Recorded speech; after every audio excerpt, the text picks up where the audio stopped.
Assalamualaikum warahmatullahi wabarakatuh. Bertemu lagi bersama saya di pembahasan SKI di kelas 11. Perkenalkan, nama saya Ahmad Juwad, akan menjelaskan Daulah Utsmani. Di Daulah Utsmani ini saya akan memperkenalkan dua tema, yakni sejarah Daulah Utsmani 1, B. Perkembangan peradaban dan ilmu pengetahuan pada masa Daulah Utsmani.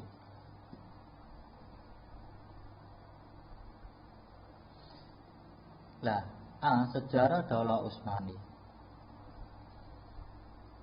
Pemerintahan Khilafah Turki Utsmani dikenal sebagai salah satu khilafah terbesar sepanjang masa. Hal ini dikarenakan daerah kekuasaannya yang sangat luas terbentang dari belahan timur hingga belahan barat dunia dengan lama kekuasaan kurang lebih 6 abad. Wilayah kekuasaannya yang sangat luas meliputi kerajaan Bizantium, daratan Eropa hingga Australia, Mesir, Afrika Utara, Aljazair, Asia, dan Persia. Selama Daulah Utsmani berkuasa, perluasan wilayah Islam difokuskan ke arah barat, yaitu Eropa. Bersama dengan itu, peradaban Islam semakin berkembang. Daulah ini juga banyak melahirkan pemimpin-pemimpin besar Islam yang banyak melakukan pembaruan berbagai aspek. 1. Berdirinya Daulah Utsmani. Nama kerajaan Utsmaniyah itu diambil dari dan dibangsakan kepada nenek moyang mereka yang pertama, Sultan Utsmani Ibnu Sauji, Ibnu Artugol, Ibnu Sulaiman Shah, Ibnu Kiai Alp, kepala kabilah Kap di Asia Tengah, Hamka 1975. Awal mula berdirinya dinasti ini banyak tertulis dalam legenda dan sejarah sebelum tahun 1300. Dinasti ini berasal dari suku Koyik-ok yang mendiami daerah Mongol dan daerah utara negeri Cina kurang lebih 3 abad. Kemudian mereka pindah ke Turkistan, Persia, dan Irak. Mereka masuk Islam pada abad ke-9 sampai ke-10 ketika menetap di Asia Tengah. Periode 2, periode kepemimpinan Daulah Utsmani. Periode pada kepemimpinan ini, masa kepemimpinan Turki Utsmani berlangsung sangat lama, yaitu kurang lebih 1299 Masehi sampai 1924 Masehi. Hal tersebut menyebabkan perbedaan pendapat di antara sejarawan dalam membuat periodisasi. Namun secara umum, periodisasi ini dapat dibagi menjadi 5 periode, yaitu sebagai berikut. A. Periode pertama. Ini terjadi pada tahun 1299. Pada masa ini menyangkut awal berdirinya kerajaan Turki Utsmani, menaklukkan penaklukan pertama dan kekalahannya melawan Timur Leng yang banyak menaklukkan wilayah-wilayah Islam. Periode 1 mulai dari masa Utsman I sampai masa Bayazid I. Kemudian periode kedua itu terjadi pada tahun 1403 sampai 1566 Masehi. Masa ini diisi oleh Muhammad I sampai masa Sulaiman I. Periode ini mulai ada pembangunan kembali dan perkembangannya secara cepat sampai pada puncak kejayaan. Disinilah masa keemasan Turki Utsmani. Masa ini diisi oleh Muhammad I sampai masa Sulaiman. Kemudian periode ketiga terjadi pada tahun 1566 sampai 1703 Masehi. Masa ini tandai dengan adanya penaklukan dan jatuhnya Hungaria kepada musuh. Periode 3 dimulai dari kepemimpinan Sultan Salim II sampai masa Sultan Mustafa II. Kemudian periode keempat itu terjadi pada tahun 1703 sampai 1839 Masehi. Periode ini dikenal dengan masa kemunduran dan kelemahan yang ditandai dengan terjadinya perjanjian-perjanjian dengan raja-raja di luar Islam yang tidak menguntungkan periode 4. Periode 4 ditandai dari masa Sultan Ahmad III sampai masa Sultan Mahmud II. Kemudian periode kelima itu pada tahun 1309 sampai 1922. Masa ini tandai dengan bangkitnya dari segi budaya, administrasi, dengan adanya pengaruh dari barat. Periode 5 ditandai dari masa Sultan Abdul Majid sampai masa Abdul Majid II.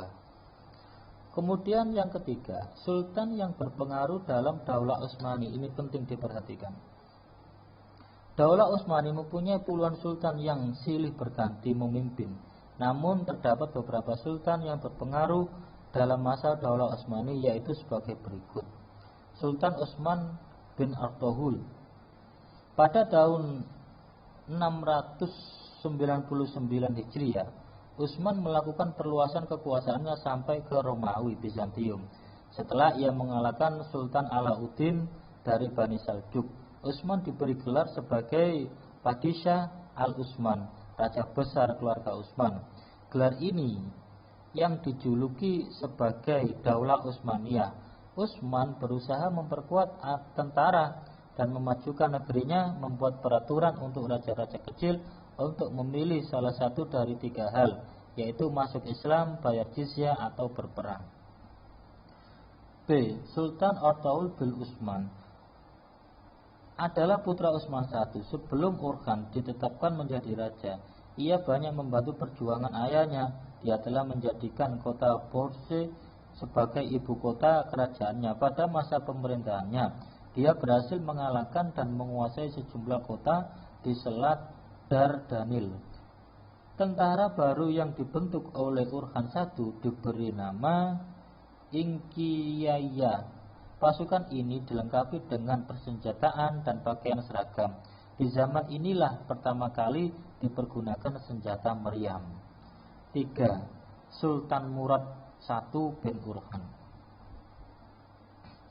Pengganti Sultan Urkhan adalah Sultan Murad I. Selain memantapkan keamanan di dalam negerinya, Sultan juga meneruskan perjuangan dan menaklukkan beberapa daerah di benua Eropa. Ia menaklukkan Adrianopel yang kemudian dijadikan sebagai ibu kota kerajaan yang baru, serta membentuk pasukan berkuda kavaleri. Perjuangannya terus dilanjutkan dengan menaklukkan Macedonia, Sofia, ibu kota Burgania, dan seluruh wilayah bagian utara Yunani. Karena banyaknya kota yang ditaklukkan oleh Murad I, pada waktu itu bangsa Eropa mulai cemas. Akhirnya raja-raja Kristen bahkan meminta bantuan Paus Urban II untuk mengusir kaum muslimin dari daratan Eropa.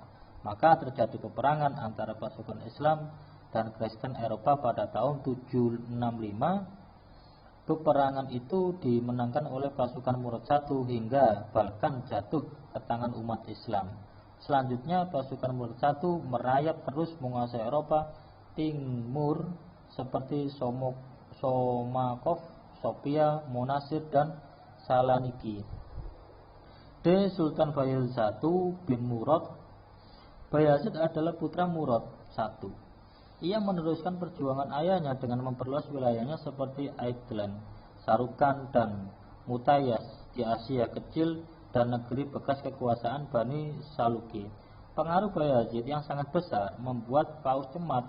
Kemudian Paus mengadakan penyerangan terhadap pasukan Bayezid. Peperangan ini merupakan penyebab terjadinya perang salib. Tentara salib dapat dikalahkan oleh pasukan Bayezid, walaupun dengan kekuatan yang sangat besar, karena terdiri dari berbagai bangsa. Namun pada peperangan berikut, ketika melawan Timur Leng di Ankara, Bayezid dapat ditaklukkan sehingga mengalami kekalahan, dan ketika itu Bayezid bersama putranya Musa tertawan dan wafat dalam tahanan Timur Leng pada tahun 1403 Masehi. Sultan Mahmud I Bayezid. Kekalahan Bayezid membawa akibat buruk terhadap penguasa-penguasa Islam yang semula berada di bawah kekuasaan Turki Utsmani. Wilayah Serbia, Bulgaria melepaskan diri dari Turki Utsmani. Suasana buruk ini baru berakhir setelah Sultan Muhammad I putra Bayazid dapat mengantisipasinya. Sultan Muhammad I berusaha keras menyatukan kembali negaranya yang bercerai-berai itu kepada keadaan semula. F. Sultan Murad II bin Muhammad. Sultan Muhammad I wafat, pemerintahan diambil alih oleh Sultan Murad II. Cita-cita adalah melanjutkan usaha Muhammad I, yaitu untuk menguasai kembali daerah-daerah terlepas dari kerajaan Turki Utsmani sebelumnya.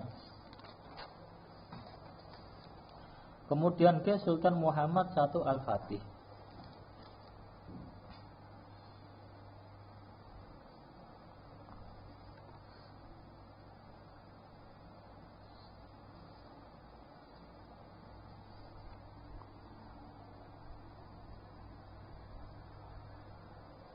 B. Perkembangan peradaban dan ilmu pengetahuan pada masa Daulah Utsmani. 1. Kemajuan politik Turki Utsmani. Sepeninggal Sultan Utsman pada tahun 1626, kerajaan dipimpin oleh putranya Sultan Orhan I. Pada masa berdirinya Akademi Militer sebagai pusat pelatihan pendidikan. Kemudian kemajuan ilmu pengetahuan. Pada Daulah Utsmani tidak terlalu memfokuskan perhatian terhadap ilmu pengetahuan. Adanya tempat pendidikan, penerjemahan kitab-kitab, ulama pada masa Turki Utsmani, pendanaan pendidikan Islam. Kemudian 3. Kemajuan aspek agama. Daulah Utsmani mempunyai beberapa peranan sangat strategis dalam memajukan, seperti hukum fatwa dalam bidang keagamaan. Kerajaan tidak berjalan. Kemudian ada 4. Kemajuan bidang militer. Sehingga mereka dapat melakukan ekspansi dengan cepat dan wilayah yang sangat luas. Kemudian yang kelima, kemajuan perekonomian. Ini sangat maju sekali, seperti Mesir sebagai pusat produksi kain, sutra, dan katun. Kemudian Anatoli selain sebagai pusat produksi bahan tekstil dan kawasan pertanian yang subur, juga menjadi pusat perdagangan dunia pada saat itu. 6. Kemajuan arsitektur dan seni budaya. Seiring meluasnya wilayah Daulah Utsmani, terjadilah akulturasi budaya dari berbagai negara, diantaranya kebudayaan Persia, Bizantium, dan Arab. Ilmu yang menonjol pada masa itu adalah arsitektur, sehingga banyak bangunan masjid yang indah seperti Masjid Al-Muhammad, Masjid Agung Sulaiman, Masjid Abi Ayyub Al-Ansari. Masjid-masjid tersebut dihiasi dengan kaligrafi yang sangat indah dan ukiran seni yang sangat menarik. Mungkin ini yang bisa kami jelaskan, mohon maaf yang sebesar-besarnya.